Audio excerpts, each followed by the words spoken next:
Yo, what is up, Cup Check audience? Welcome back to the show. I'm your host, Dawson Taylor. And as you can see, we got a little bit of a new setup going on. I'm officially home for the summer, so expect Cup Check to be around a little more often. We even went out and picked up a microphone, so hopefully the audio quality is going to be getting a little better as I figure out how to use it here. So yeah, today's video, we're going to be discussing the top 25 keepers moving forward for fantasy. This season has given us enough information where it's just time that we update the list. We're gonna have some risers, we're gonna have some fallers, and it's gonna be a little debatable. But yeah, let's get right into it. Okay, starting us off at 25, we have a newcomer to the list, Shane Moclanahan. It's just time that we recognize Shane Moclanahan as a legitimate keeper asset moving forward for fantasy. Shane has posted a 9-3 record, 133 Ks, a 1.74 ERA and a .81 whip. I mean, Moclanahan's just getting it done in a very tough division. And yeah, I mean, especially with his age, like I just think it's time that we recognize him as one of the most legit pitchers moving forward in a dynasty league. Coming in at 24, we have the oldest player on our list here today, Freddie Freeman. Despite the controversy of, all that stuff going on with his agent, and if he even really wants to be a Dodger at all, he's just not letting it affect his play. He's doing exactly what you would expect Freddie Freeman to do. He's hitting 303, 9 homers, 7 stolen bases. So just on pace to have one of those really consistent seasons. And yeah, I still think Freddie's a really good dynasty keeper. I mean, he's definitely getting a little bit older, but I think he's going to still provide really good and consistent hitting numbers for the next few years. So that's why I have Freddie Freeman still in the top 25. Okay, so love him or hate him, coming in at number 23, we have Gerrit Cole, who, I mean, he just continuously provides like a really safe return on investment when you're drafting these high-end pitchers. A lot of them get injured. I mean, you have DeGrom, I can't really think of anyone off the top of the head. But yeah, I mean, those high-end pitchers really do get injured a lot, and I've discussed that in other videos. But Gerrit Cole just continues to be consistent. Cole is on pace to have another really solid season with 111 Ks and a 2.99 ERA. And he's just on that solid Yankees team, so he's going to be racking up the wins and the quality starts. So yeah, Gerrit Cole 23, love it.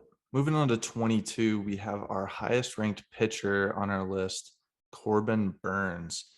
You can argue he should be a little bit higher, but I just really couldn't justify putting him over any of these hitters we're going to be talking about today because, as a fantasy manager, I definitely value the hitter keepers more than the pitcher keepers.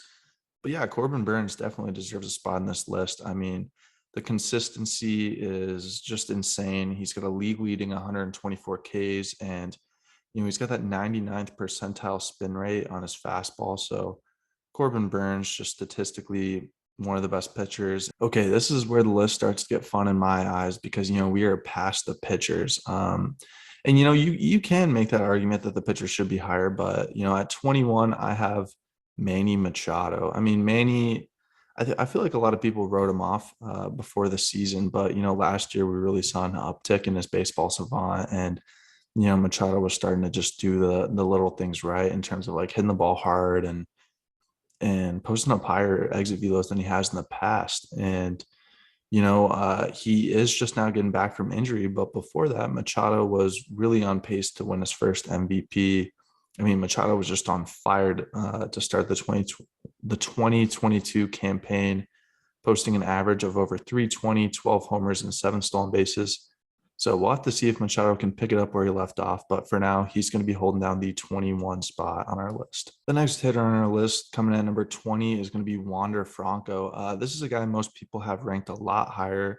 While I admit I'm not as high on Franco as some of the other young prospects we're going to get into later on the list, Franco is still just so young, and he's easily one of the most projectable players on this list, and definitely holds a lot of value due to that. I mean, if this guy ever develops some like a legitimate power tool, he's just going to be a force to be reckoned with because he's always going to have that hit tool. He's going to have that average. He's going to have that on base. So Wander Franco coming at the 20 spot, I feel like is perfect for him. At number 19, we have a bit of a surprising one. And sadly, he's going to be one of our biggest fallers of the day. We're going to have Bo Bichette. I mean, Bo Bichette just really spectacular. 2021 just went really crazy kind of at the end as the Blue Jays tried to make the playoffs. But, Bo Bichette's off to a slow start. And, maybe we can attribute that to spring training not being as long. But I don't know. I mean, until we see Bo Bichette kind of get back to his peak, I'm just gonna have to put him under some of these guys because yeah, these other guys are just doing so well. So Bo Bichette 19, still a lot of love for Bo, but definitely expecting a lot more for Bo in the second half. At 18, we're gonna have our second biggest riser of the day, Pete Alonso, who is jumping up from my previous ranking of 29. Alonso just has that elite power, and it can only be matched by a few individuals. But Alonso has continued to improve on his batting average breakout in the second half of the 2021 season, posting a 284 average. If Alonso continues to hit near that like 290, solid 280 mark, it'll be hard not to rank him even higher next time we re-rank this list. Coming in at number 17, we have Kyle Tucker, who just continuously is one of the most undervalued fantasy superstars. I mean, Kyle Tucker this year hitting 260, 16 homers, 14 bags. I mean, he's really just doing it all from every aspect, providing power, providing speed. It's really just what you want from a fantasy player. And I think he just I really do think he's just so undervalued. I mean, he doesn't really get the hype that these other superstars get, but he's just going to quietly continue to produce. And he hasn't even hit his full potential yet. Kyle Tucker very young. It's going to be exciting to see what happens when he does reach his full potential. Speaking of potential that has yet to be fully unleashed, at number 16 we have Luis Robert, who could have one of the highest ceilings of any player we're going to talk about in this video. Robert is having a fine start to the season, hitting 290 with 8 bombs, 11 bags. But that stat line still leaves a lot to be desired. I mean, for a lot of people, that stat line would be phenomenal. But Luis Robert, we definitely expect a lot more. This guy could be up there with the league leaders in homers and stolen bases, which makes him such an elite fantasy keeper. So that's why I think 16 is a really good spot for him on this list. Just edging out Luis Robert by a hair at number 15, I have my guy, Bobby Witt Jr.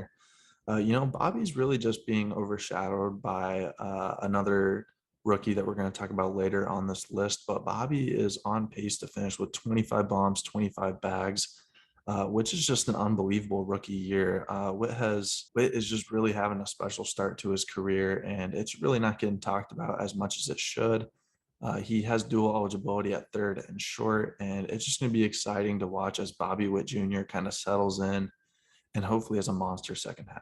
14, we have another player who is surprisingly young, Yordan Alvarez. Yordan has really taken a step forward and is having an amazing start to the season, hitting 316 with 23 bombs, and is quite literally a baseball savant god, being in the 100th percentile of exit velocity, ex-WOBA, ex-batting average, ex-slugging percentage, hard hit percentage, and 99th percentile in max exit velo, trailing only Stanton.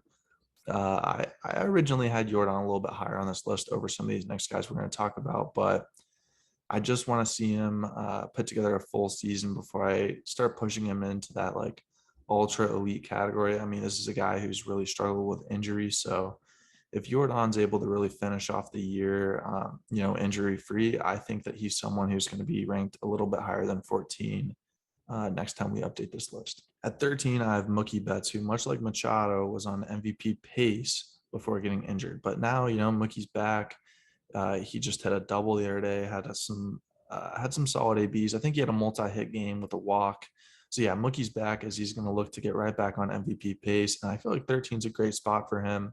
We're just going to have to see how his power just really what happens with his power as he gets older, which I think puts him just behind some of these next guys. But Mookie has the speed power combo, and until he shows otherwise, I think he's the top keeper in the league. So that's why I have him at 13. Speaking of MVPs, locking in at number 12, we have Aaron Judge, who is having one of the best starts to a season in recent memory. Judge hitting a whopping 219 while having a league-leading 29 homers. Judge is probably the number one asset moving forward for the 2022 season.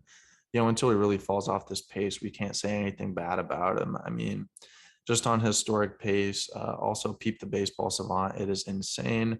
Judge is leading the Yankees to the best record in baseball and just putting up phenomenal numbers.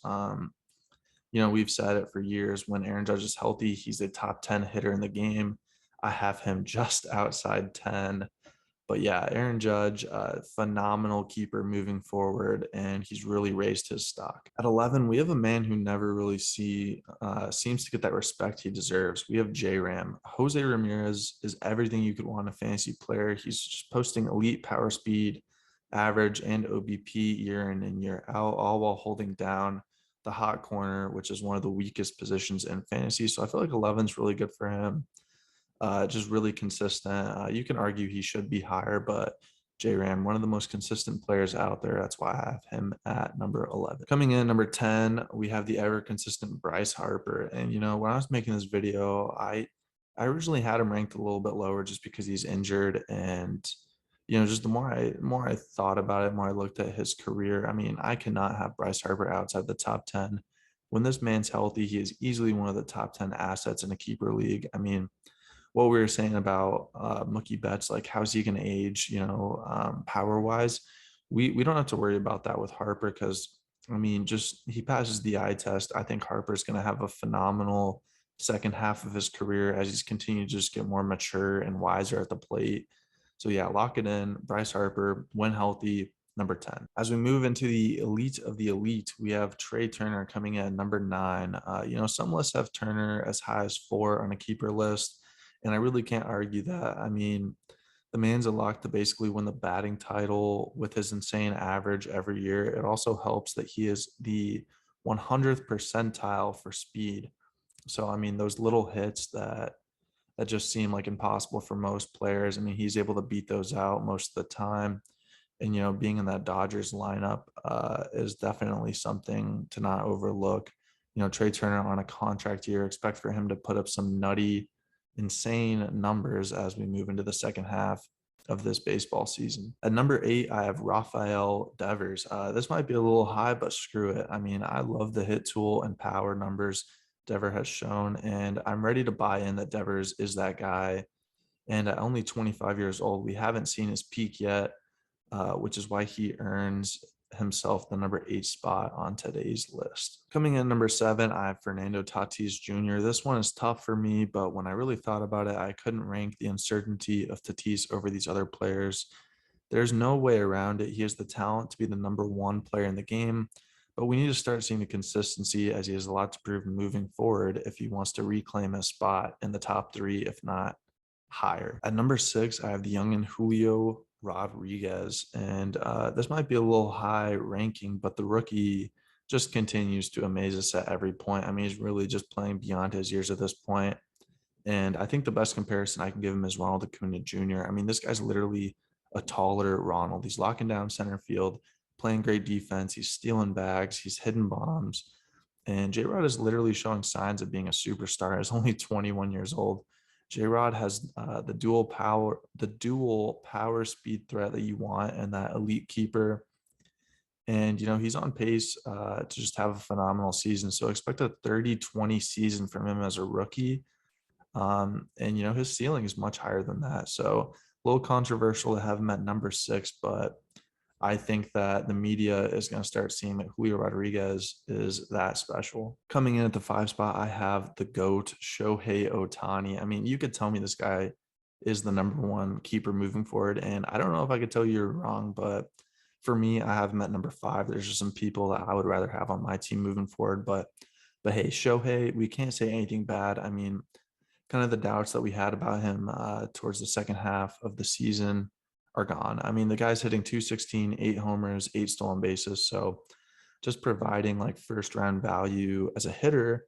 But if we look over at the pitching side, he's 7-4 with 101 Ks and a 2.68 ERA and a 1.0 whip.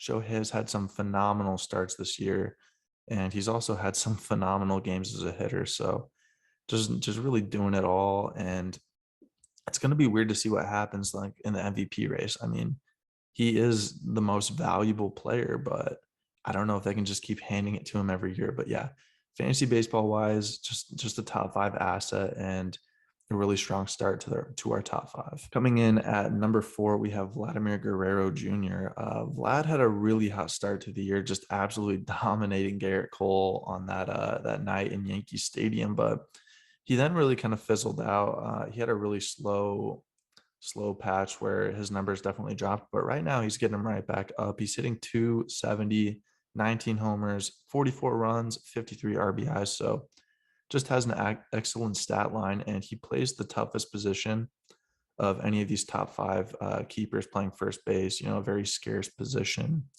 And he's just in that really exciting Toronto lineup. So a lot of love about Vladimir Guerrero Jr. That's why I have him at the number 4 spot. Moving on to the number 3 spot. This one was really tough for me, but I finally have Mike Trout finding his home on the list. I mean, what did we say preseason? People were overreacting to Mike Trout being injury prone, this or that. Mike Trout so far this season hitting 270, 23 bombs, 47 RBIs, 53 runs. I mean, Trout's really just having a phenomenal season. He had a really slow patch where he had probably the biggest slump of his career, but I mean, he's out of that now. Trout is back to his slugging ways. I mean, looking at it real quickly, Trout has 10 homers in the last 30 days.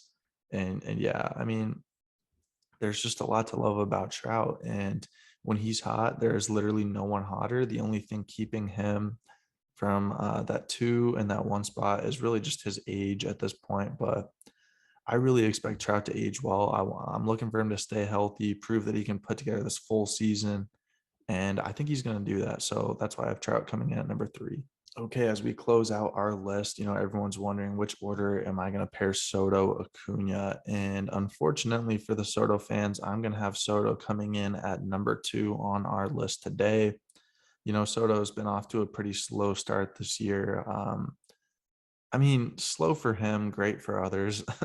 Soto's hitting 226, 15 bombs, 33 RBIs, 46 runs, and 5 stolen bases. So Soto actually getting a little bit of value there in the stolen base category, but I really could not justify giving Soto the number 1 spot after he's had a little bit of a slow start. And I know his expected batting average is really good and all that, but between these two, we're really just nitpicking. And yeah, I could not reward Soto with the number 1 spot after the slow start. Thought about putting him lower, but I mean, he's so young and so good. So I think just moving forward, he is the number 2 asset moving forward. And yeah, I don't think there is a lot of room for Soto to go up. I mean, he could reclaim that number 1 spot because, like I said, I think Soto has the best approach. I think he is really the best pure hitter in the league other than Trout. And the only reason I have him at number 2 other than a slow start is he usually just doesn't provide that like stolen base and that speed that you want in a fantasy player. But a lot of love about Soto as we look for him to have a good bounce back second half of the year. Coming in at the number 1 spot, we have Ronald Acuna Jr., who is up there in my background. And, in limited games, Acuna hitting 290, 7 homers, 15 bags. And, just all those question marks about how he's going to come back from injury. There's just no longer question marks. I mean, Acuna is stealing bases. He's looking good. He's running back to his running ways. And I do think he's the number 1 asset just because of what he can provide both power and speed wise. So yeah, Ronald Acuna taking the number 1 spot on our video. And yeah, thank you all for watching. Definitely a different format for our videos, having actual video of the players. So yeah, let us know if you enjoyed that in the comment section below. And yeah, have a happy 4th of July, everybody. And thank you all for watching.